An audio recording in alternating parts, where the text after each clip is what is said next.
নমস্কার বন্ধুরা, আজকে আরও একটা নতুন রেসিপি নিয়ে চলে এসেছি, থোড়ের ঘন্ট। প্রথমে তেল গরম করে কড়াইতে আলুগুলোকে ডুমো ডুমো করে কেটে সেটাকে ভেজে নিয়েছি। আর এই যে থোড়টা যেটা দিয়েছি, এই থোড়টাকে আগেই নুন আর হলুদ দিয়ে সিদ্ধ করে নিয়েছিলাম। তারপর আবারও ভেজে নিয়েছি তেলের মধ্যে আলু আর থোড়টাকে একসাথে।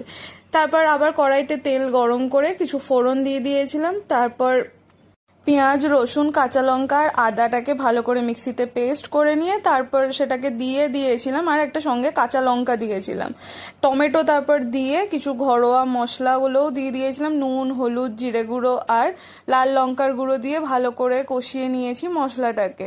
দেখো মশলাটা যখন তেল ছেড়ে এসছে, দেখতেই পাচ্ছ সাইড থেকে একদম তেল ছেড়ে দিয়েছে, তখন সামান্য চিনি দিয়েছি। চিনিটা দিলে স্বাদের ব্যালেন্সটা থাকে, একদম মিষ্টি, নুন, ঝাল সবগুলোই একদম ব্যালেন্স থাকে। তো তারপর সামান্য একটু কষিয়ে নিয়ে ভেজে রাখা আলু আর থোড়গুলোকে দিয়ে দিয়েছিলাম।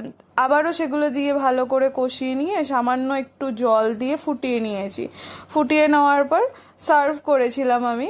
এটা গরম ভাতের সাথে খেয়ে দেখবে, খুব ভালো লাগে খেতে। আর এই থোড়টা আমি বাইরে থেকে কিনে আনিনি, এটা আমাদের গাছের, ঘরের গাছ ছিল, সেই গাছেই থোড়টা নিয়েছি। আর এটা 500 গ্রাম মতন থোড় ছিল।